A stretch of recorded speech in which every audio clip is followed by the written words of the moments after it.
Entre Libros, el programa radial de literatura de la Secretaría de Educación del Distrito de Barranquilla y la Fundación Círculo Abierto.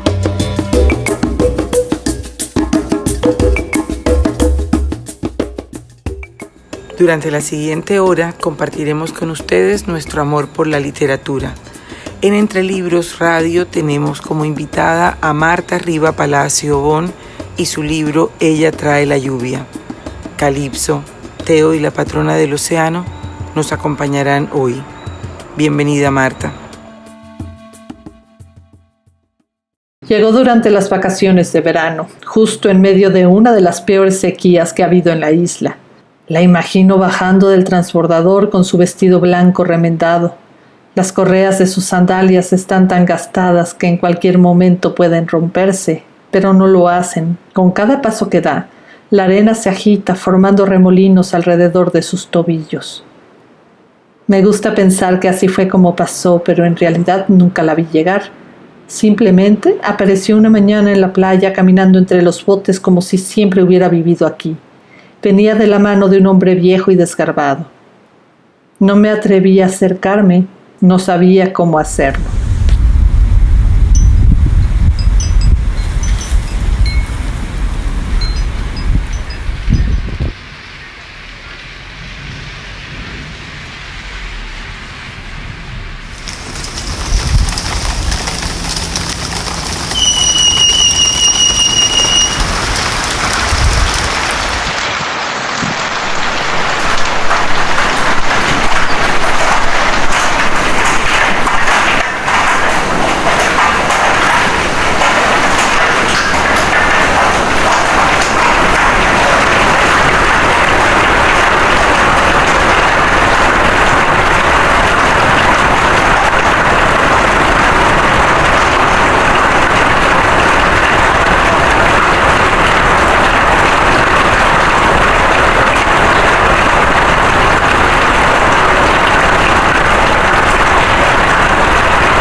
Hola, soy Marta Riva Palacio Bon, autora de Ella trae la lluvia. Les mando un abrazo enorme desde la Ciudad de México, directo a Barranquilla, pasando por una isla, el fondo del mar y un solsticio de verano. Hoy, entre libros, vamos a hablar de agua, fiestas, peces, pleitos, bichos y sones. Estoy muy contenta porque en esta ocasión me acompaña también toda una tromba de voces. Y por supuesto, va a haber un momento para bailar. Me gustaba escuchar a los recién llegados mientras platicaban en los embarcaderos. Me daba la impresión de que habían visto cosas que nosotros ni siquiera alcanzábamos a concebir. Aunque quizás era la misma isla la que provocaba que me resultaran extraños. Tal vez todos los que habíamos nacido en otro sitio teníamos que pagar algo a cambio de vivir aquí. Antes yo había tenido sueños tan alucinantes que aún despierto seguían aturdiéndome. En las mañanas, durante el desayuno, entretenía a mis papás contándoles mis aventuras nocturnas. Decían que era un lector de sueños. Pero no debía haber sido muy bueno, porque cuando cumplí 10 años, ellos murieron en un choque sin que yo pudiera adivinar lo que se nos venía encima. Después del funeral, me mudé con el hermano mayor de mi papá. En cuanto llegué a la isla, dejé de soñar. Mi tío Alejandro contribuyó a que los sueños huyeran en estampida. Era buena gente, pero decía que la noche era para descansar y no para andar fantaseando. Lo único que le importaba era atender su cooperativa. Esta era el corazón de la isla, un corazón viscoso y cubierto de escamas donde diariamente se establecía el precio de venta general. No importaba que tuvieras pocas redes o que tu bote fuera chatarra. La tarifa era la misma para todos, 13 monedas por el alma de cada pescado. ¿Ustedes cómo dibujarían una tormenta o un monstruo marino? Pues ahora desde Ecuador nos acompaña Roger Icaza, ilustrador de Ella trae la lluvia, para platicarnos un poquito más sobre el proceso detrás de este libro y de lo que hay que hacer para encontrar una voz propia. Y por cierto, si a lo largo de este programa escuchan de repente pájaros u otros sonidos, no se extrañen. Lo que pasa es que no estoy grabando en un estudio, sino que estamos en mi casa. Lo cual creo que puede ser divertido porque es llevarles un cachito de México a Barranquilla. Pero volvamos con los monstruos marinos, las tormentas y la ilustración. Roger Icaza es ilustrador y músico. Ha ilustrado cuentos y novelas para diferentes editoriales y también escribe e ilustra sus propias historias, entre las que se destacan 10 canciones infinitas, Quito, Los Temerarios, Los Días Raros, Vueltas por el Universo y Sueños. Sus trabajos han sido publicados en más de 15 países. Ha obtenido premios como el premio White Ravens, la distinción Juan León Mera a trayectoria artística, el premio a la orilla del viento del Fondo de Cultura Económica. También ha sido mención de honor en Iberoamérica Ilustra. Como músico ha publicado varios discos junto con sus anteriores bandas, Mamba Vudú y Mundos. Actualmente se encuentra trabajando en un nuevo proyecto musical, Frailejones.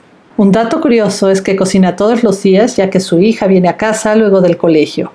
Entonces él prepara siempre la comida para los dos. Es algo que disfruta mucho. Hola a todos, soy Roger Icaza. Los saludo desde acá de Quito, Ecuador. Soy el ilustrador que pudo acompañar a mi querida amiga Marta en su lindísima historia Ella trae la lluvia, publicada por Ediciones del Naranjo, allá en México.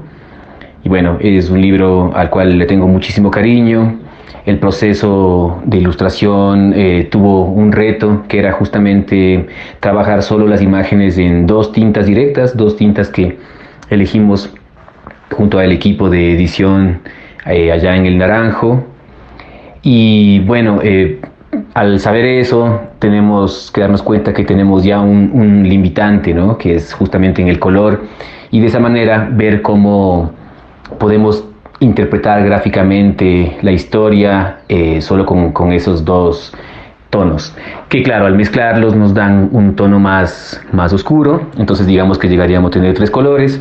Esa fue una de las limitantes que a mí personalmente me gustó muchísimo. Siempre me ha gustado trabajar con tintas directas, es un reto que disfruto mucho, el saber elegir bien los colores adecuados para que puedan acercarse al texto, en este caso de Marta. Justamente yo traté de encontrar las imágenes que mejor pudieran acompañar a la historia. Sabemos que no tenemos un libro completamente ilustrado, no tenemos un libro álbum, digamos, pero aún así hay una fuerte carga de ilustración. Entonces encontrar las escenas indicadas, el camino adecuado, que todo el ritmo, que todo el libro tenga un buen ritmo. Fue un trabajo pues que nos llevó un tiempo realizar y que disfrutamos todos muchísimo. Como os decía antes, es un libro al cual yo le tengo mucho cariño. Entonces eso puedo contarles un poco en la parte técnica de este libro. En cuanto también al camino que decidí ubicar un poco, es también encontrar cierto simbolismo en las imágenes, tratar de encontrar una voz poética que se apegue muy bien a lo que Marta proponía en su historia, ¿no? Que trata una temática grande, que va por diferentes lugares, que habla de migración, habla de amistad, habla también de lejanía, ¿no? De distanciamiento, si se puede decir en cierto momento.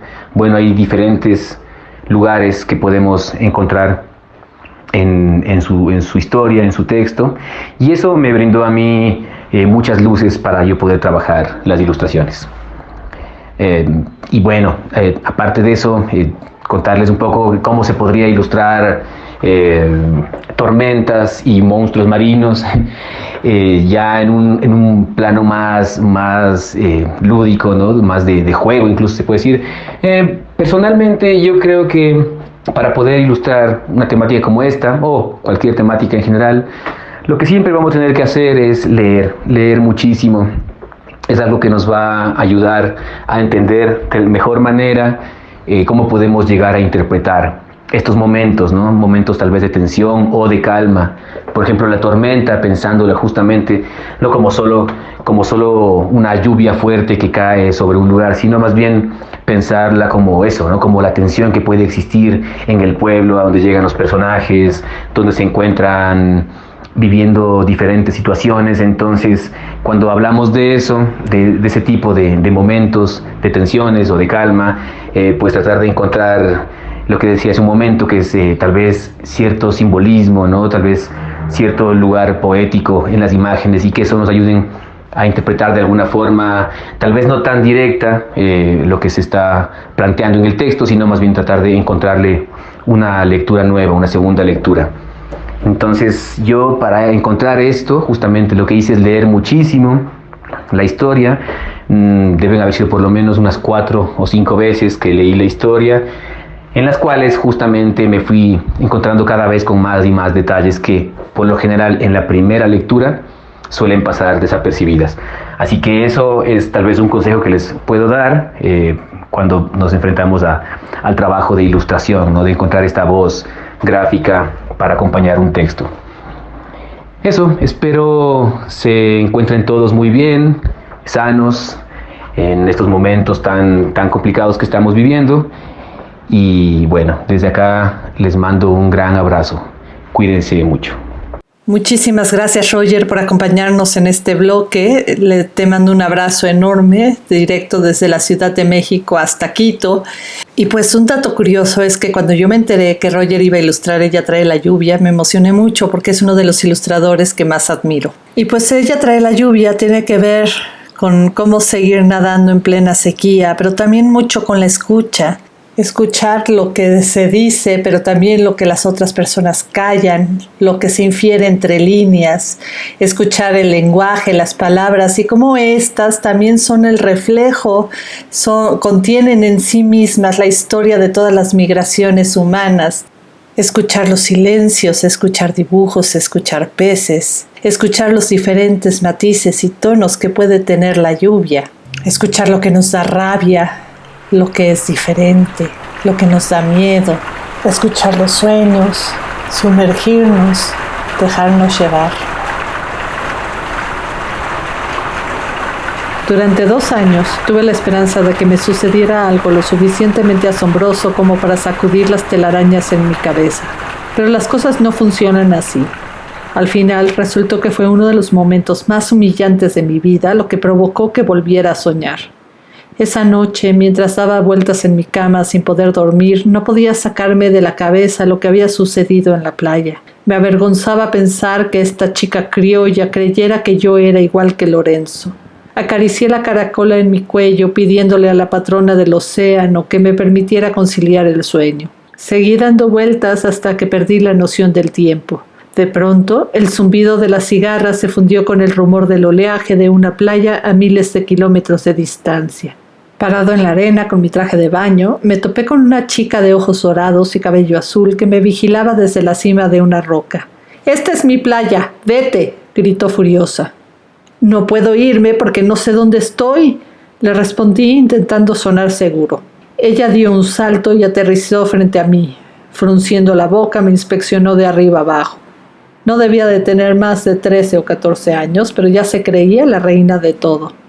«¿Quién te dijo que podías tomar mi collar?», preguntó disgustada. «No sabía que era tuyo». «Ajá, ¿es en serio?». «No te creo. ¿O qué? ¿Vas a decir que no me reconoces?», protestó señalando la imagen en la caracola. La miré sorprendido. No podía ser. La patrona del mar, si existía, debía verse como una abuelita. «¿Y por qué tengo que verme como una abuelita?». La miré espantado. Ella sonrió mostrando sus colmillos ligeramente más puntiagudos que los de un humano. «Si no te vas de mi playa, te voy a convertir en puerco», dijo echando sus trenzas hacia atrás. «¡Que no puedo irme!», grité fastidiado. «Puerco entonces», exclamó ella riendo al tiempo que me lanzaba en la cara un puñado de arena.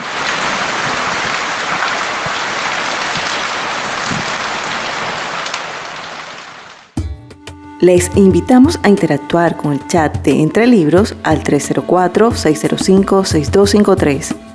304-605-6253. ¿Eres un lector o lectora de sueños? Cuéntanos uno. 304-605-6253.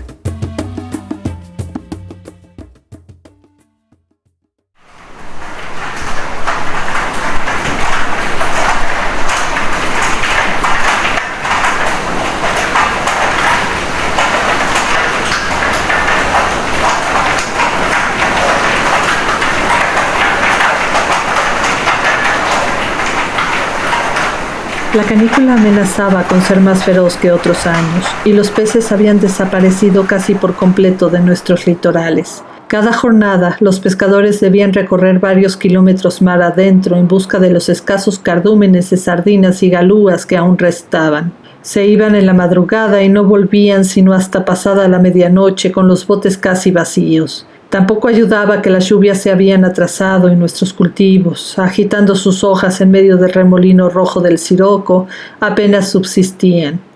Y como pasa siempre que hace mucho calor, los isleños buscaban ávidamente a quien culpar de su enojo.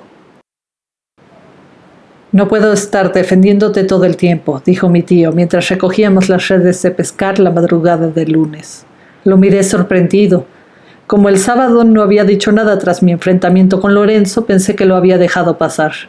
Pero por lo visto, aunque le tomó 2 días hacerlo, había estado únicamente buscando el momento adecuado para tocar el tema. «No los provoques», agregó mirándome serio. «Ellos empezaron», protesté fastidiado de que todo el tiempo me estuvieran recordando de que a pesar de vivir en esta isla, seguía siendo un extraño. «Es lo mismo», respondió mi tío, encendiendo la lancha. Avanzamos a toda velocidad, brincando de la cresta de una ola a otra. La brisa marina me pegó de lleno en el rostro. «La estaban molestando», grité por encima del rugido del motor. Él no dijo nada. Aparentemente estaba demasiado concentrado conduciendo la lancha como para escucharme. «¿Por qué no te caen bien?», insistí. «No tiene que ver con eso. Entonces, estuvo bien que la defendieras. Pero, cuando tienes 10 peces y 10 personas, todos comen». Lo miré sin comprender. ¿Y? Pero cuando tienes 10 peces y 20 personas, ¿qué pasa? Empiezas a decir que la otra mitad está ahuyentando a los peces. Pero como no podía decir eso, me mordí la lengua y no dije nada. Con razón mi papá había preferido vivir en tierra firme. Francamente, mi tío era imposible. Un libro siempre nos va a llevar a otro. Las historias se entrelazan, van creando redes, establecen conexiones que tienen que ver no solo con lo que cuentan, sino con el momento de vida en el que estamos, con lo que estamos viviendo. Un libro que siempre me ha gustado es Toro Rojo de Dipacho, de Editorial Mil Serifas. Y ahora que lo he vuelto a releer en estos días, me doy cuenta que refleja muy bien cómo me he sentido en estas semanas en las cuales hemos tenido que estar en casa, en que tal vez no podemos ver a nuestros seres queridos de cerca y solo tal vez a través del teléfono o la pantalla. Y pues ahora, para platicarnos un poco más sobre este Toro Rojo, tenemos a Dipacho. Dipacho nació en Bogotá, Colombia. Trabaja como autor e ilustrador de libros infantiles. Su trabajo ha sido publicado por editoriales del mundo hispano y en Francia, País Vasco, Italia y Brasil. Ha obtenido reconocimientos como el Premio a la Orilla del Viento del Fondo de Cultura Económica, mención de honor en la Bienal de Ilustración de Bratislava, Premio CJ de Corea, White Ravens de Alemania, mención de honor del Banco del Libro y la lista de honor de IBI. También ha sido seleccionado para exposición en la Feria de Bolonia. Un dato curioso es que le gusta ilustrar, escribir, pasar tiempo con su familia y amigos, aprender música y aprender de todo un poco, pero en especial le gusta viajar y vivir nuevas experiencias. Hola, yo soy Dipacho. Bueno, ese es mi seudónimo. En realidad mi nombre es Diego Francisco, que es como la mezcla entre Diego y Pacho. Pacho por Francisco y bueno, Diego pues mi nombre. Entonces uní los 2 nombres y por eso me puse Dipacho. Y pues el seudónimo pues es ese nombre artístico con el que firmo mis libros. Entonces todos los libros que yo hago están firmados como Dipacho. Soy autor de libros para niños, libros ilustrados. Pues soy ilustrador y también escribo mis historias. Me gusta más que todo contar historias. Hoy les quiero charlar de un libro que hice que se llama Toro Rojo. Toro Rojo es un libro que habla un poco como de momentos en los que uno tiene mucha rabia o momentos en los que uno no está conforme o no está satisfecho o no le gusta algo o no está de acuerdo con algo. Entonces pueden haber momentos en la vida de uno donde uno no se siente totalmente bien con uno mismo, totalmente bien con el contexto en el que uno está o el entorno. Y bueno, muchas veces toca vivir situaciones complicadas con uno mismo para poder luego entenderse. Entonces creo que los libros vienen parten de experiencias que uno vive o de situaciones que uno tiene o de momentos en la vida que lo marcan a uno o cosas por el estilo. Y de ahí luego pues van saliendo las historias. En el caso del toro rojo, en realidad pues primero fue un dibujo, un boceto que tenía en una libreta de bocetos en la que tengo muchos personajes pintados con distintos materiales, con acuarelas, con acrílicos, con tintas, con muchos materiales. Y ahí en la libreta tenía este toro pintado, eran varias manchas, y a esas manchas les puse unos cuernos y les puse las patitas y la cola. Y era un toro que tenía unas manchitas rojas, entonces me gustó mucho y le puse el toro rojo. Me imaginé, pues no tenía una historia ni nada en mente, simplemente dije como este es un toro rojo.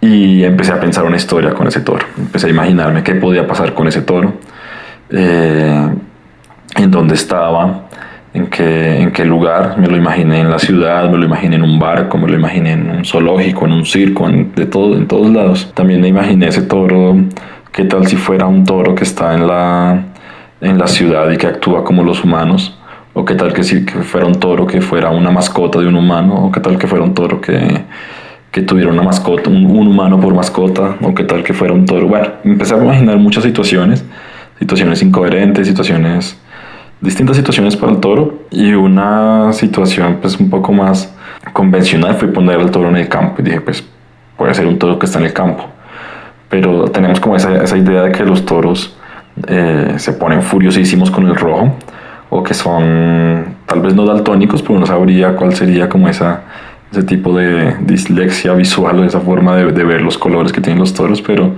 pues jugué con la idea que hay de que no les gusta el rojo, que se ponen bravísimos. Entonces me imaginé eso, porque qué cosas le ponían furiosas al toro.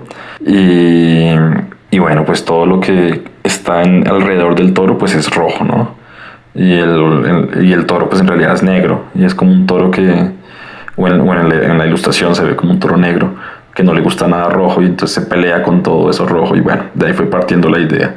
Igual les voy a dejar para que luego ustedes busquen el libro, ojalá lo puedan conseguir, o pregunten a alguien que les pueda ayudar a conseguirlo para que lo puedan ver y no contarles toda la historia. Pero es un poco eso, es un toro que está furiosísimo, pero que bueno, va a llegar un momento en el que se va a encontrar consigo mismo.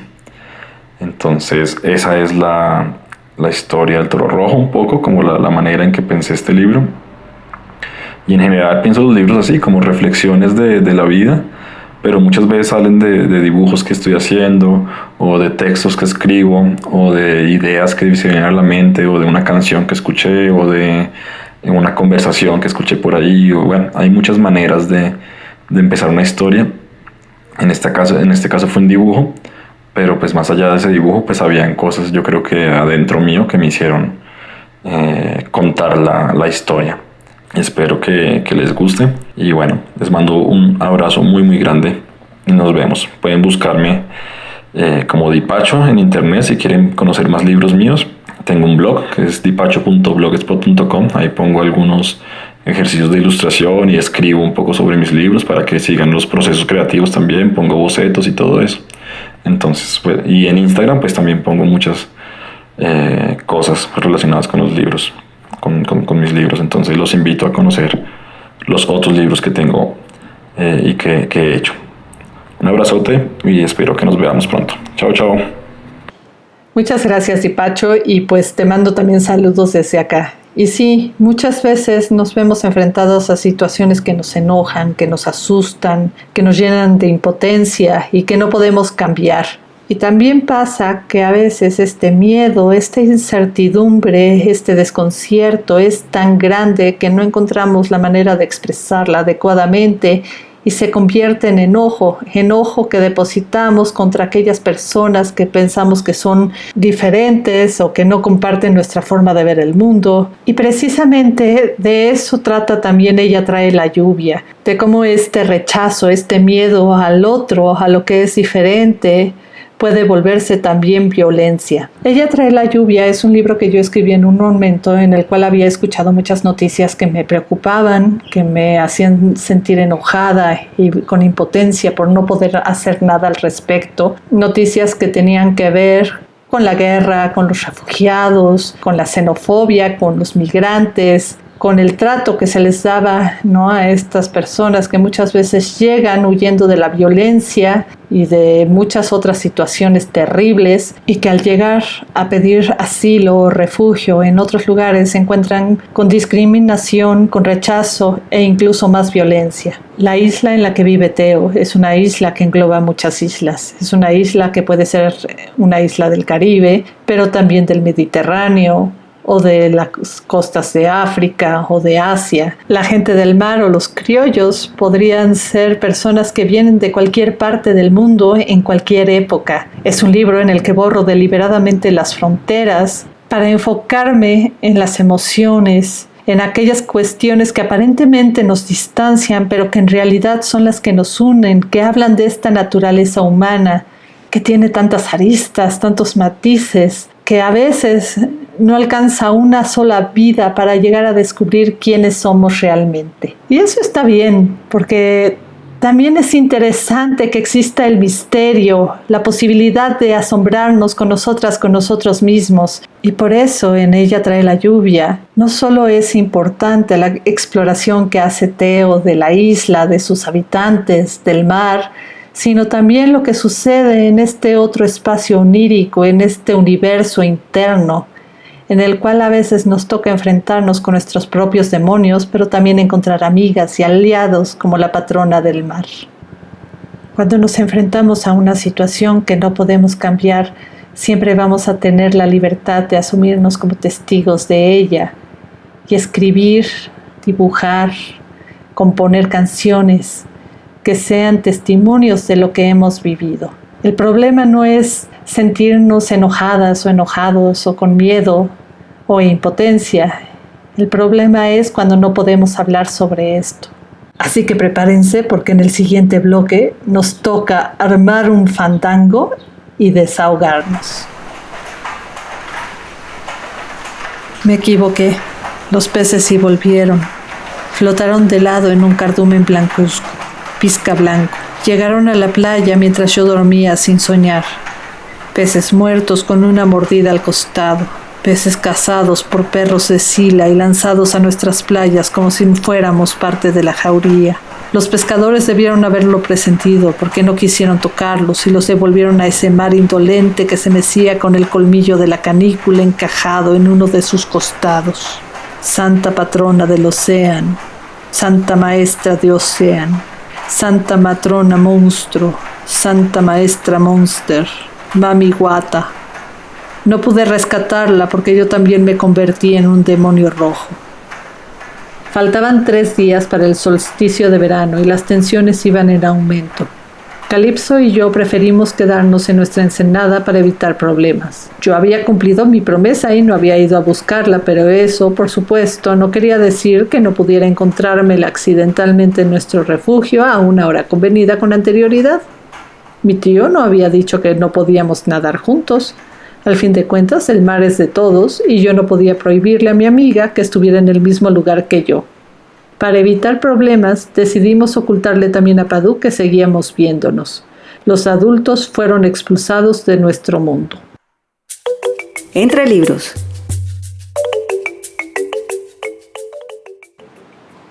El 21 de julio de ese año fue uno de los días más calurosos en la historia de la isla. Parecía que el verano había decidido golpearnos con toda su furia a cambio de las festividades que se preparaban en su nombre. El sol calcinaba la arena, produciendo espejismos en el aire.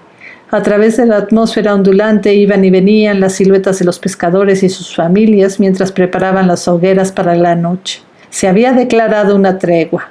Tanto los isleños como la gente del mar estaban demasiado ocupados con los festejos de San Juan para fijarse en qué hacía el otro bando.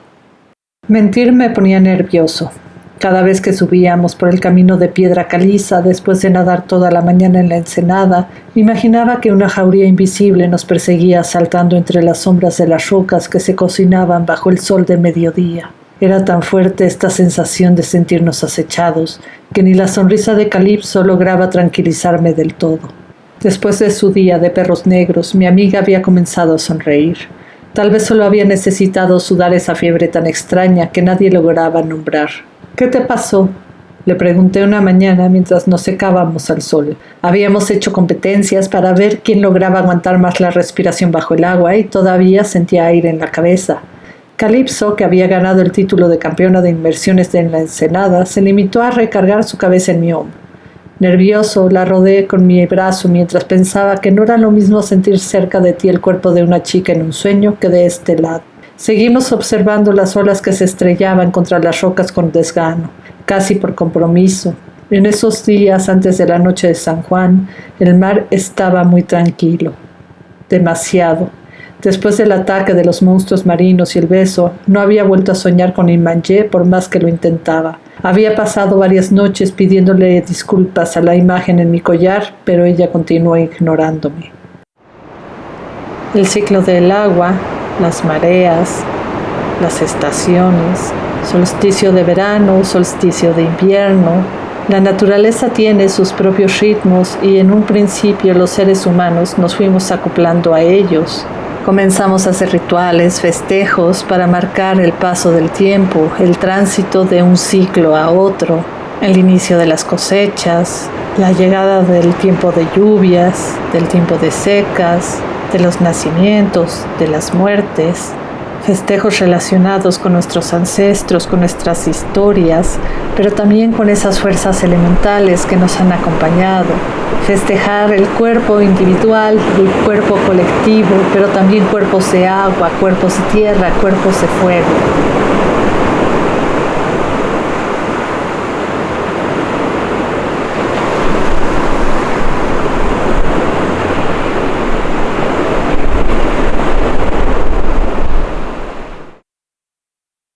Un libro que siempre he sentido muy cercano a ella trae la lluvia es Fiestas del Agua, sones y leyendas de Tixtla. Ilustrado por Julio Torres Lara y con textos de Caterina Camastra y Héctor Vega, este proyecto de Ediciones El Naranjo también cuenta con un álbum de sones grabado por el grupo Yolotecuani.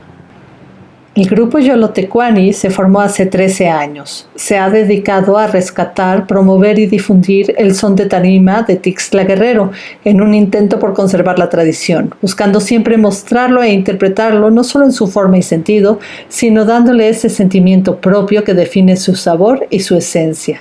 Y en este caso, no toca un dato curioso, sino dos. El primero es que Yolotecuani significa corazón de tigre. El segundo es que Enrique Barona fue quien produjo el CD para el libro Fiestas del Agua, en donde también toca y canta, pero también lo acompañan sus hijos Nico y Martí. Y ahora los dejo con Enrique, que nos va a contar un poco qué tiene que ver una laguna con los sones de tarima. Hola, ¿qué tal? Soy Enrique Barona Cárdenas y soy la persona que hizo el disco compacto que acompaña al libro Fiestas del Agua, Sones y Leyendas de Tixtla, de Ediciones El Naranjo. Este libro se basa en historias y leyendas de un pueblito que se llama Tixtla, que está en el estado de Guerrero, en México, de donde el puerto de Acapulco es sumamente famoso. El libro habla de historias y leyendas, como les decía, pero alrededor del agua. El agua es muy importante en Guerrero, en este pueblo, sobre todo en Tixtla, y hay una laguna muy grande y por lo tanto hay varios animales que pertenecen a la laguna y que viven del agua. La música de este sitio se conoce como sones de tarima porque se zapatea sobre una tarima. Y en estos sones hay sones dedicados a animales y estos sones se conocen como sones chuscos y varios de estos animales están relacionados con la laguna, como el sapo, etcétera, y hay varias leyendas que también están relacionadas con la laguna.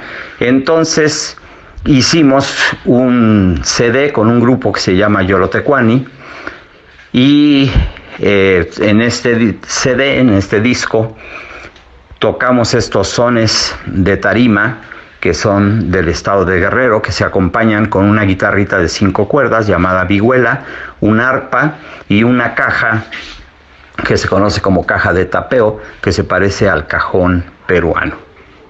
¿Pero qué es un son? Para averiguar un poquito más al respecto, nos vamos a ir directo al fandango y vamos a escuchar un fragmento de la introducción que grabaron Nico y Martí para las fiestas del agua. De seguro va a haber cosas que cuando ustedes las escuchen les van a sonar bastante conocidas. Y después de la introducción viene el son del sapo, así que prepárense para bailar. Nos juntamos como quien se junta a hacer un fandango, a aportar lo que sabe, piensa y siente para que la noche florezca. Algunos hilamos palabras para que entre las líneas pueda desfilar el encuentro, o pelear el diablo contra el saurín, o chapotear las iguatatayotas. Alguien se encarga de los colores y texturas de las calles, las aguas profundas, los personajes de Tixla. Y otros más tocan y cantan para que ahora tú también entres al fandango. El son tixleco, al que también se le llama son de tarima o tarima a secas, es parte de la colorida familia de los sones regionales mexicanos como Terracalentano, planeco, de Artesa, arribeño, jalisciense, huasteco, jarocho e ismeño. El son de tarima comparte con ellos algunas melodías, ritmos y versos, además del nombre fandango que se le da a la fiesta donde se toca. En todos estos géneros, un son no es una canción, porque no tiene una letra fija, sino que se canta mezclando las coplas que uno se sabe según la inspiración del momento. Existen muchos más versos de los que hay en este libro y en este disco. Los sones de México, como primos hermanos, se parecen y son distintos. Son familia, pero justo como los primos y los hermanos, cada uno tiene sus gracias. En Tixla se pintan las tarimas con figuras y colores, y también se les pone su nombre, como la tigra o la sanluqueña. Como casi todos los sones de México, el son tixleco se zapatea, a su propia y única manera. Sus taconazos son bastante complicados, y para bailar bien, hay que bailar mucho. Siempre se suben a la tarima un hombre y una mujer, marcando el hombre las vueltas del baile con un paliacate que trae en la mano. Existen sones chuscos y derechos. Los sones chuscos, que hablan de animales, por lo general se bailan actuándolos, imitando a los que dan el nombre.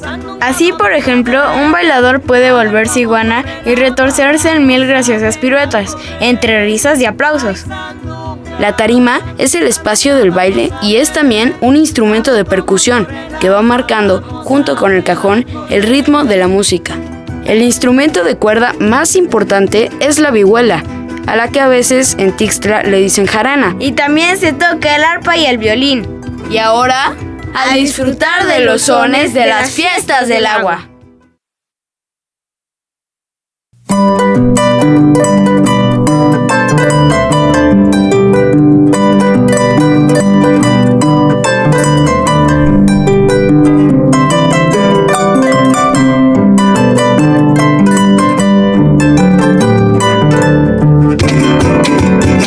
Dicen que los sapos muerden agarrándolos de noche. Dicen que los sapos muerden agarrándolos de noche. La otra noche agarré un sapo, la otra noche agarré un sapo, la otra noche agarré un sapo, lo llevé a pasear en coche. La otra noche agarré un sapo, la otra noche agarré un sapo, la otra noche agarré un sapo, lo llevé a pasear en coche.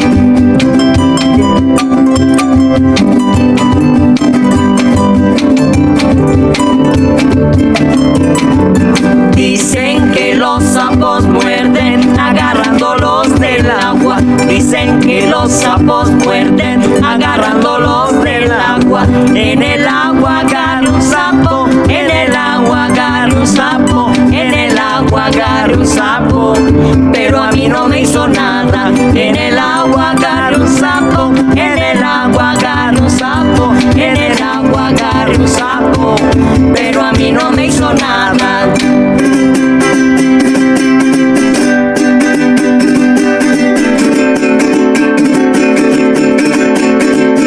Con esta y no diré más, el sapito se despide. Con esta y no diré más, el sapito se despide. Ya se van a dar muy lejos, ya se van a dar muy lejos.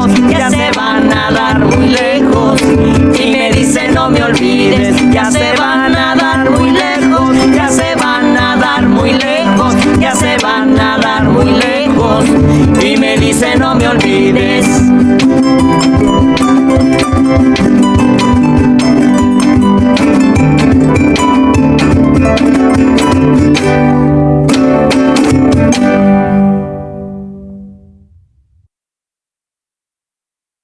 Acabamos de escuchar El Son del Sapo con el grupo Yolotecuani. La grabación estuvo a cargo de Enrique Barona con la participación especial de Nico y Martí Barona.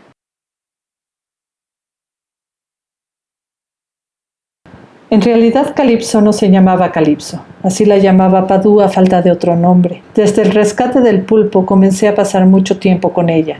No es que lo hubiera planeado, simplemente cada vez que bajaba a nadar a la ensenada ella estaba ahí. Desde nuestro último encuentro había decidido llevar una libreta y un lápiz para poder comunicarme con ella.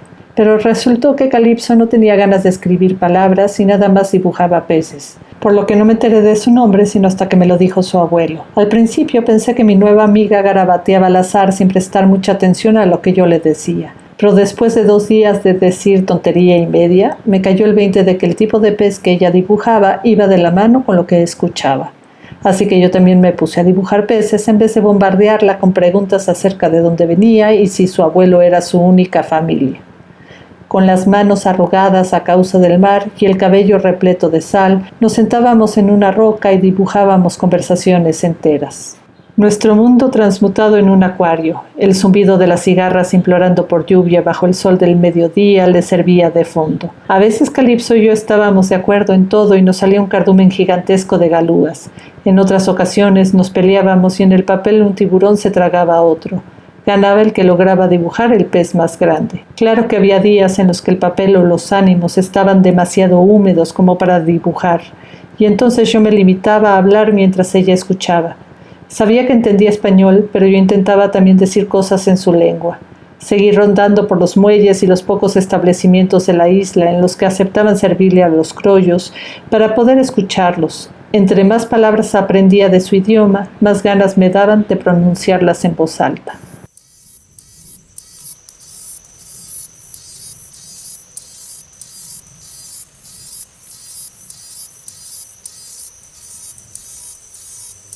El influjo de la sal, nostalgia, morriña, saudade, esas ganas de mar que dan en los días secos, en los que uno quisiera poder sumergirse en el agua y quedarse ahí hasta que se te arrugan los dedos. Nadar mientras escuchas a los insectos que llaman a la lluvia. Pero es cierto que los insectos, que los bichos llaman a la lluvia con sus zumbidos. Pues para platicarnos más sobre eso, en el siguiente bloque tenemos a una invitada muy especial. Y mientras, para recibirla, pensemos en una lista cada quien de qué insectos escuchamos generalmente antes de que empiece a llover.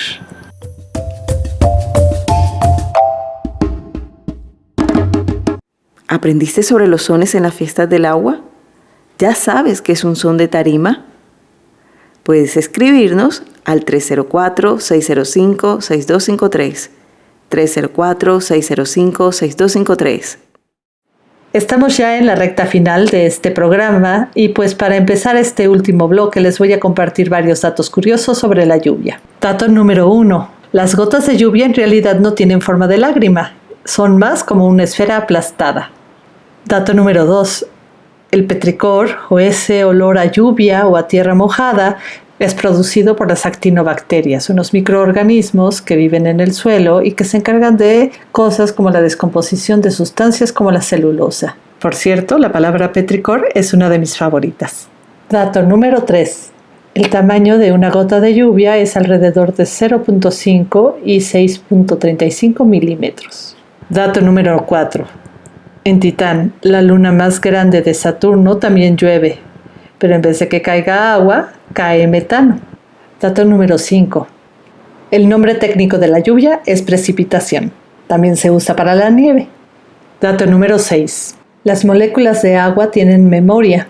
Cuando están en estado líquido, siguen en parte comportándose como si fueran hielo. Por eso es que el agua, en comparación con otras sustancias con las que está emparentada, tarda tanto en hervir. Y si sienten que hice trampa y que esto tiene que ver más con el agua, pero no con la lluvia, les cambio el dato y les diré que las gotas de lluvia en realidad cuando están en las nubes están en forma de cristales de hielo.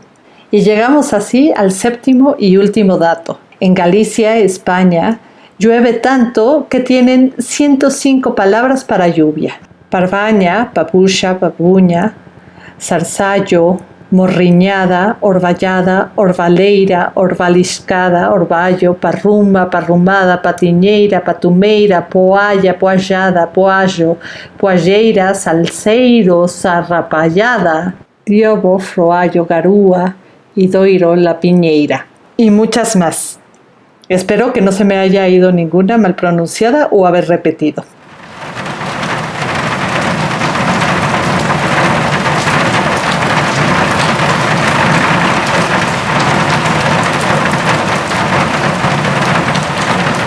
Aunque una ballena nade frente a ti, no la verías. Y Manje se equivocaba, claro que me daba cuenta, pero en este lado, a diferencia de los sueños, las cosas no siempre son lo que parecen. Decir te quiero no es tan fácil.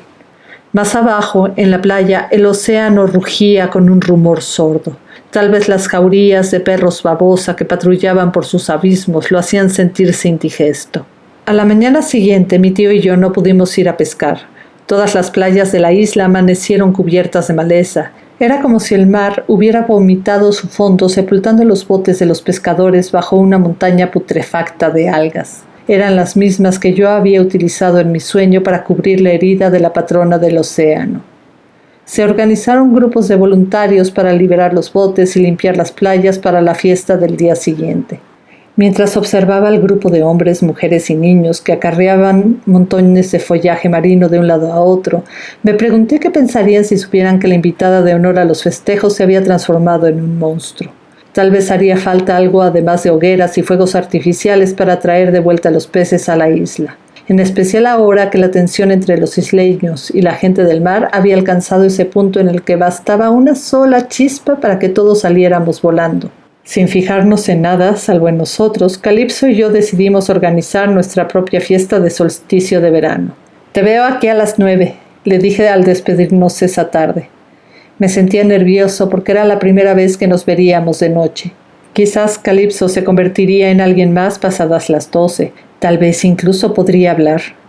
Mi amiga dibujó una ballena en la libreta y se alejó por el camino de piedra caliza.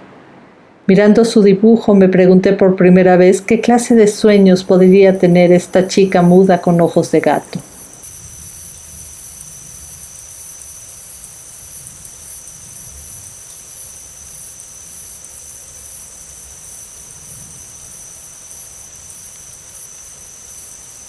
La llegada de la lluvia marca el fin de la sequía. Con ella viene el alivio, la fertilidad, pero también todo un enjambre de diferentes clases de bichos. Clarice Lispector, una de mis autoras favoritas, escribió alguna vez en sus crónicas que ella siempre había sentido saudade de ser un bicho y que recordaba como de niña había tenido este momento de asombro en el que se había dado cuenta por primera vez en su vida de que compartía la casa con un bicho, una forma de vida no humana como ella los describía.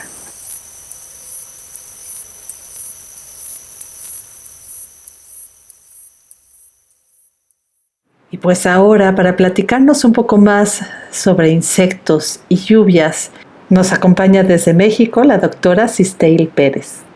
Cisteil Pérez es doctora en Ciencias por la Universidad Nacional Autónoma de México y se especializa en entomología y biodiversidad. Forma parte del colectivo Cúmulo de Tesla, con el que hace comunicación de la ciencia y la cultura. Un dato curioso es que todavía se sube a los árboles a buscar bichos, igual que cuando era niña. Cuando era niña me encantaba ver llover. Me gustaba el sonido que hacía la lluvia en el tejado de la casa, el sonido de las gotas golpeando las hojas de los árboles, y me encantaba sentir el olor que llegaba desde el suelo cuando comenzaba a mojarse. Por cierto, mis amigas me contaron que ese olor se llama petricor, y ahora también me encanta esa palabra. Pero bueno, vuelvo al tema. De niña, las lluvias que más me gustaban eran las primeras del año, porque eso significaba que pronto vendrían las hormigas aladas. Y no es que las hormigas cayeran del cielo junto con las gotas, sino que después de unos cuantos días de lluvia, era muy seguro que alguna madrugada comenzaran a salir miles de hormigas aladas desde el suelo y de entre la hierba, e iban a ser tantas que sin duda formarían enormes enjambres atraídas por las lámparas de la calle. ¿Y eso qué tiene de bonito?, pensarán algunos de ustedes en este momento. ¡Qué susto!, pensarán otros. Bueno, pues quizá no lo sepan, pero en el lugar donde yo nací, en Chiapas, ahí a un ladito de Guatemala, nos gustan esas hormigas. Nosotros las cazábamos, las tostábamos y luego nos las comíamos. En verdad son deliciosas. Nucú le llaman a algunos. Tzitzín es como yo me acostumbré a decirles. En aquellos tiempos no solo me comía las hormigas, también me preguntaba por qué ellas solo salían con las primeras lluvias. ¿Por qué no están todos los meses, mamita?, preguntaba cada año. Es que aprovechan la lluvia para hacer nuevos nidos, me contestaba mi mamá. Por muchos años esa respuesta fue suficiente, pero cuando crecí me di cuenta de que esa respuesta solo me llevaba a más preguntas, y de tanto que preguntaba, mi mamá me mandó a leer la enciclopedia. Y sí leí algunas páginas, pero aún así siempre tenía más y más preguntas acerca de bichos. Por ejemplo, ¿salen las hormigas porque se les inundan sus casas? ¿Por qué hay algunas hormigas con alas y otras sin alas? ¿Cómo le hacen las hormigas para encontrar nuevas casas? ¿O por qué siempre salen en la madrugada y no cuando está soleado? Y así iba siempre, de una duda a otra. Y quizá por ser tan preguntona, decidí volverme entomóloga. O sea, que soy una bióloga que estudia los insectos. Y ahora que los estudio, les puedo contar algunas cosas de esas hormigas y otros insectos que llegan cada año con la lluvia. Sucede que a muchos insectos les toma un solo año crecer desde huevo hasta adulto con alas. Durante ese tiempo, algunos se mantienen dentro de refugios entre la hojarasca, otros se ocultan debajo del suelo o dentro de los troncos de los árboles o en los rincones de la casa, en los ríos y lagos. E incluso algunos se esconden dentro de las hojas. Pero cuando llegan las lluvias, todos esos insectos comienzan a salir apresuradamente de sus escondites. Lo han hecho así por millones de años.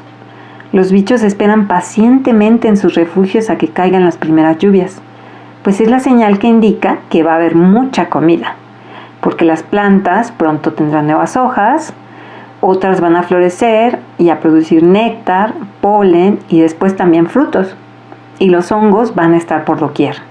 Y por supuesto, los bichos que comen a otros bichos también tendrán los que quieran para escoger. Las hormigas también saben que es una época de mucha abundancia, así que se van preparando a lo largo del año para salir de sus nidos después de las primeras lluvias. Si alguna vez han tenido curiosidad de asomarse a un hormiguero, se habrán dado cuenta de que en un solo nido se pueden encontrar distintos tipos de hormigas que tienen tareas específicas, a las cuales llamamos castas. Por ejemplo, están las recolectoras que buscan y acarrean comida. También están los soldados que protegen a las demás, e incluso las granjeras que cultivan jardines de hongos dentro del hormiguero. De entre todas, quizá la casta con la tarea más especial sea la de las hormigas aladas. Estas son las que saldrán volando de los hormigueros una vez que comienzan las lluvias. Cada una de ellas tiene la misión de encontrar el sitio perfecto para hacer un nuevo nido. ¿Y cómo lo saben? Bueno, pues tienen que encontrar sitios en donde puedan remover fácilmente el suelo para cavar su nido. Uno que esté un poco alto para que no se inunde, que además esté cerca de plantas y otras cosas para comer, y donde haya agua muy cerca durante la mayor parte del año. Es una tarea muy difícil, y las hormigas aladas tienen apenas unas pocas horas después de haber abandonado el hormiguero para encontrar el sitio ideal antes de fatigarse. Por eso, durante todo el año, en el hormiguero se crían miles y miles de hormigas de esta casta. Además, hay que tener en cuenta que lagartijas, ranas, aves y roedores son solo algunos de los depredadores a los que les gusta comer hormigas aladas. Así que cuantas más sean, habrán más probabilidades de que cientos de ellas logren cumplir su tarea especial. También les ayuda mucho dejar el nido de madrugada, o bien algunas lo hacen durante el crepúsculo, porque es el momento en el que la mayoría de sus depredadores están dormidos, y así pueden escapar de estos. A veces pasa que, como en las historias de mi infancia, 1 o 2 hormigueros están muy cerca de las lámparas de la calle. Entonces, al salir de su refugio, muchas de las hormigas aladas quedan hipnotizadas por los cálidos rayos de luz que emanan las lámparas. Una a una olvidan a qué salieron y comienzan a volar en círculos alrededor de la luz, hasta formar un enjambre que gira y gira en una danza que parece interminable. Así hasta que se fatigan y caen al suelo. Puede ser que unas pocas escapen del movimiento hipnótico cuando por fin sale el sol y podrán construir sus nidos, pero la mayoría no lo va a lograr. Mis papás aprendieron a ser como las ranas y las lagartijas, o sea, a ser cazadores de hormigas. Todavía hoy recuerdo que apenas caían algunas lluvias, ellos comenzaban a levantarse muy de madrugada. Un buen día nos despertaban, nos llevaban directo al jardín y nos ponían a atrapar a hormigas. Yo siempre esperaba ese día con ansias porque sabía que era muy especial. Y bueno, hasta aquí queda esta historia de mi infancia y con ello muchas otras cosas de insectos, bichos que trae la lluvia. Muchísimas gracias, Sistale, por acompañarnos desde México para platicarnos un poco sobre justo estos recuerdos de infancia, las hormigas y las lluvias. Y pues quizás ahora que estamos en casa, viviendo en otro tiempo, con otros ritmos, tal vez podemos hacer todo un inventario de bichos que comparten espacio con nosotros, dibujarlos, grabarlos o simplemente escucharlos.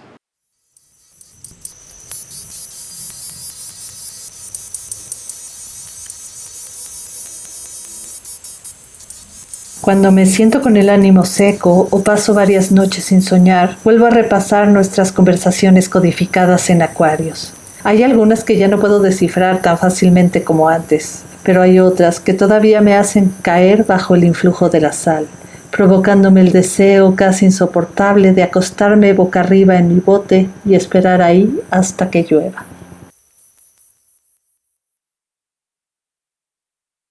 Y pues así, con una tromba de bichos, insectos y sones, llegamos al final de este episodio de Entre Libros. Les mando un abrazo desde la Ciudad de México, directo a Barranquilla, y pues cuídense mucho. ¿Con qué insecto vives? Graba su sonido y compártelo con nosotros al chat de WhatsApp 304-605-6253. 304-605-6253. Entre Libros, el programa radial de literatura de la Secretaría de Educación del Distrito de Barranquilla y la Fundación Círculo Abierto. Hemos llegado al final de esta emisión. Gracias por acompañarnos.